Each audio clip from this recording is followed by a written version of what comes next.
रूस के नक्शे पर यूराल पहाड़ बर्फ से ढके पहरेदारों जैसे खड़े हैं। 1959 की सर्दी में 10 अनुभवी स्कीयर्स निकले थे इन ढलानों को जीतने। उनका लक्ष्य था ओटोटिन चोटी तक पहुंचना, जो स्थानीय कहानियों में घिरी हुई छोटी थी, और उनका नेतृत्व कर रहे थे अनुभवी इगोर ड्यातलोव। ये युवा एडवेंचरर्स उत्साह से भरे हुए थे। वो कठिन परिस्थितियों के लिए पूरी तरह तैयार थे। उन्हें इस बात का अंदाजा नहीं था कि उनका ये एडवेंचर एक अनसुलझे रहस्य में बदल जाएगा। ड्यातलोव पास इंसिडेंट, जैसा कि इसे बाद में जाना गया, प्रकृति की अनफॉरगिविंग पावर की एक भयानक याद दिलाता है। ये हमारी समझ की सीमाओं का भी एक प्रमाण है। जो एक सामान्य एक्सपीडिशन के रूप में शुरू हुआ, वो जल्द ही अस्पष्ट घटनाओं की एक श्रृंखला में बदल गया। ये घटनाएं आज भी रिसर्चर्स और इन्वेस्टिगेटर्स को हैरान करती हैं। इस ग्रुप ने अपनी जर्नी को बहुत ध्यान से डॉक्यूमेंट किया था। उन्होंने फोटोग्राफ्स लिए और डिटेल्ड डायरीज भी लिखी। बाद में यही रिकॉर्ड्स उनके गायब होने की पजल के क्रूशियल पीसेस बन गए। ये हमें उस ग्रुप के स्पिरिट्स और ट्रेजेडी से पहले की उनकी मूवमेंट्स की झलक देते हैं। फिर भी ये डायरीज और फोटोग्राफ्स जितने जवाब देती हैं, उससे कहीं ज्यादा सवाल खड़े कर देती हैं। हाइकर्स को 12 फरवरी 1959 को अपनी एक्सपीडिशन से वापस आना था। जब वो नहीं लौटे तो एक सर्च पार्टी तैयार की गई। उनके दोस्त और परिवार वाले उम्मीद से थे, लेकिन जैसे जैसे दिन हफ्तों में बदलते गए, उनकी उम्मीदें धूमिल होती गईं। सर्च पार्टी को बहुत कठिन परिस्थितियों का सामना करना पड़ा। कड़ाके की ठंड और भारी बर्फ ने हर कदम को एक संघर्ष बना दिया था। हफ्तों की खोज के बाद एक ब्रेक थ्रू हुआ। हाइकर्स का अबैंडन्ड टेंट मिल गया था। यह खोलात स्याखल की ढलानों पर टिका हुआ था, जिसे बाद में डेड माउंटेन नाम दिया गया। ये खोज राहत और बढ़ती बेचैनी दोनों का कारण बनी। टेंट क्षतिग्रस्त था, अंदर से फटा हुआ था। इससे यह संकेत मिलता है कि भागने की जल्दी में और हताशा में कैंपसाइट के आसपास निजी सामान बिखरा पड़ा था। जूते, कैमरे और यहां तक कि खाना भी बर्फ में अनडिस्टर्ब्ड पड़ा था। इस डिटेल ने रहस्य को और गहरा दिया।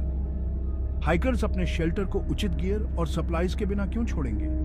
आखिर ऐसा क्या भयानक हो सकता है जो उन्हें ठंड रात में इस तरह भागने पर मजबूर कर दे? टेंट की खोज ने सर्च एफर्ट्स को और तेज कर दिया। अगले कुछ हफ्तों में हाइकर्स के शरीर मिले। वो माउंटेन साइड पर बिखरे हुए थे, कुछ ढलान से नीचे। शरीरों की पोजीशंस और उनके कपड़े अराजकता और डर की एक तस्वीर पेश करते थे। कुछ हाइकर्स नंगे पैर और केवल अपने अंडरगारमेंट्स में मिले थे। कुछ ने मिसमैच्ड कपड़े पहने हुए थे, जैसे कि उन्होंने घबराहट में कपड़े पहने हों। ऑटोप्सीज ने एक चिलिंग डिटेल का खुलासा किया। बहुत से हाइकर्स की मौत हाइपोथर्मिया से हुई थी, एक्सट्रीम कोल्ड के संपर्क में आने का एक दुखद लेकिन एक्सप्लेनेबल परिणाम। हालांकि कुछ शरीरों पर भयानक चोटों के निशान थे। कुछ पीड़ितों को गंभीर इंटरनल इंजरीज थी। इनमें फ्रैक्चर्ड स्कल्स, टूटी पसलियां और एक क्रश्ड चेस्ट शामिल थी। अजीब बात यह है कि इन इंटरनल ट्रॉमा से मेल खाते कोई एक्सटर्नल वाउंड्स नहीं थे। इससे अटकलें लगाई जाने लगीं कि इतनी इमेंस फोर्स किस वजह से आ सकती है। छोटे एवलांच या एक सिंपल फॉल के अनुरूप नहीं थी। वे एक ऐसी ताकत की ओर इशारा करते थे जो शक्तिशाली और अकटनीय दोनों थी। मेडिकल एग्जामिनर की रिपोर्ट ने रहस्य को और बढ़ा दिया। एक पीड़ित की जीभ गायब थी। दूसरों की त्वचा पर नारंगी रंग का अजीब डिस्कलरेशन था। ये डिटेल्स किसी भी झांत नेचुरल फिनोमेना से मेल नहीं खाते थे। थ्योरीज फैलने लगी, प्लॉजिबल से लेकर आउटलैंडिश तक।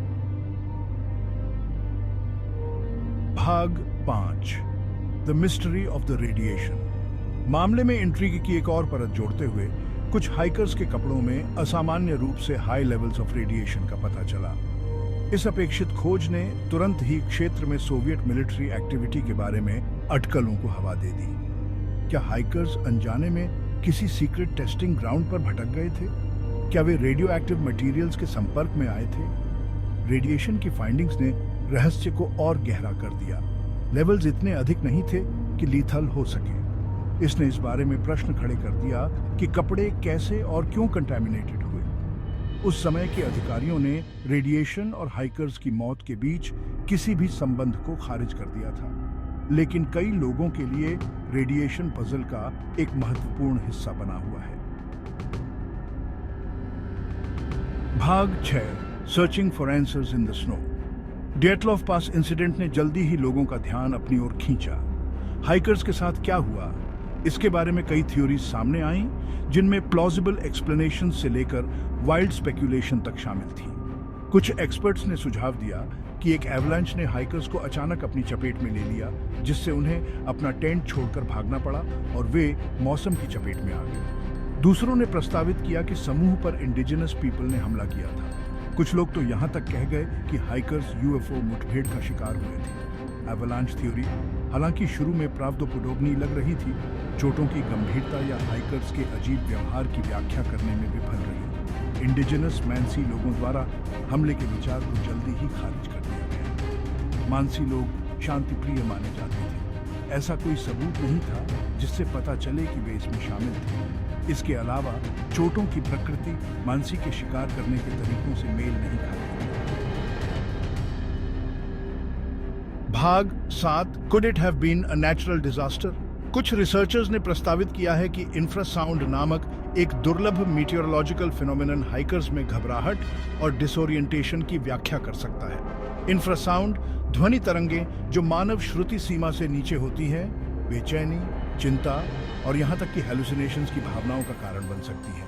यह संभव है कि इंफ्रासाउंड, जो शायद पहाड़ों के चारों ओर विंड पैटर्न्स द्वारा उत्पन्न हुआ हो, ने हाइकर्स को यह विश्वास दिलाया हो कि वे खतरे में हैं, जिससे वे डर की स्थिति में अपने टेंट से भाग निकले। एक और नेचुरल फिनोमेनन जिस पर विचार किया गया वह था कैटाबैटिक विंड, एक तेज गति से चलने वाली हवा जो घनी हवा को ढलान से नीचे ले जाती है। इस तरह की हवा अचानक टेंट से टकरा सकती थी, यहाँ तक कि हाइकर्स पर गिर भी सकती थी, जिससे डैमेज और उनके डेस्परेट एस्केप की व्याख्या होती है। हालांकि न तो इंफ्रासाउंड और न ही कैटाबैटिक विंड्स कुछ पीड़ितों द्वारा प्राप्त चोटों की पूरी तरह से व्याख्या करते हैं।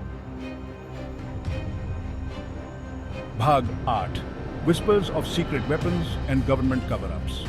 हाइकर्स के कपड़ों पर रेडिएशन की मौजूदगी ने सीक्रेट गवर्नमेंट एक्सपेरिमेंट्स की थ्योरीज को हवा दी। कुछ का मानना है कि हाइकर्स अनजाने में एक रिस्ट्रिक्टेड मिलिट्री जोन में भटक गए होंगे और वेपन्स टेस्टिंग की चपेट में आ गए होंगे।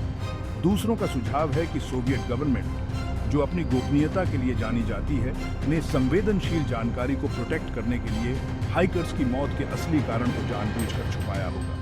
घटना के समय के आसपास आकाश में देखे गए अजीब नारंगी ओर्ब्स की खबरें साजिश को और बढ़ा देती हैं। अन्य हाइकर्स और मीटियोरोलॉजिस्ट सहित गवाहों ने इन साइटिंग्स की सूचना दी, जिससे कुछ लोगों ने यूएफओ गतिविधि या एक्सपेरिमेंटल एयरक्राफ्ट से संभावित संबंध के बारे में अनुमान लगाया। हालांकि कोई ठोस सबूत इन साइटिंग्स को हाइकर्स की मौत से नहीं जोड़ता है। भाग 9 the allure of the unknown. Dyatlov pass incident conspiracy theories के लिए एक ब्रीडिंग ग्राउंड बन गया है। एक निश्चित व्याख्या की कमी, अजीब परिस्थितियों और सोवियत गवर्नमेंट की शुरुआती गोपनीयता ने उस भयानक रात को वास्तव में क्या हुआ, इस बारे में अटकलों को बढ़ावा दिया है। एक्स्ट्रा टेरेस्ट्रियल एनकाउंटर्स से लेकर पैरानॉर्मल एक्टिविटी तक संभावनाएं अनंत लगती हैं। जबकि ये थ्योरीज दिलचस्प संभावनाएं प्रदान करती हैं, लेकिन उनमें अक्सर ठोस सबूतों का अभाव होता है। अज्ञात का आकर्षण निर्विवाद है। ऐसी थ्योरीज के साथ स्केप्टिसिज्म की एक स्वस्थ खुराक के साथ संपर्क करना महत्वपूर्ण है। डायाटलॉव पास इंसिडेंट जबकि रहस्य में डूबा हुआ है कि संभावना है कि एक रैशनल एक्सप्लेनेशन हो। क्या हम कभी उस व्याख्या को उजागर कर पाएंगे, यह तो समय ही बताएगा। भाग 10 एन एंड्यूरिंग एनिग्मा। दशकों की जांच और अनगिनत थ्योरीज के बावजूद डियाटलॉव पास इंसिडेंट इतिहास के सबसे हैरान करने वाले अनसुलझे रहस्यों में से एक बना हुआ है। अजीबोगरीब परिस्थितियों, अस्पष्ट चोटों और रेडिएशन और गवर्नमेंट इन्वॉल्वमेंट के बारे में लिंगरिंग क्वेश्चंस का संयोजन रिसर्चर्स और आर्म चेयर डिटेक्टिव्स दोनों को समान रूप से मोहित और भ्रमित करता रहता है। डायाटलॉव पास इंसिडेंट की विरासत अज्ञात की शक्ति और हमारी समझ की सीमाओं की याद दिलाता है। यह रहस्य के स्थायी आकर्षण के प्रमाण के रूप में खड़ा है, जो हमें याद दिलाता है कि उन्नत तकनीक और वैज्ञानिक जांच के युग में भी कुछ रहस्य मायावी रहते हैं। उन 9 हाइकर्स की त्रासदी जिज्ञासा जगाती है और कल्पना को ईंधन देती रहती है, यह सुनिश्चित करते हुए कि डायाटलॉव पास का रहस्य आने वाली पीढ़ियों तक बना रहेगा।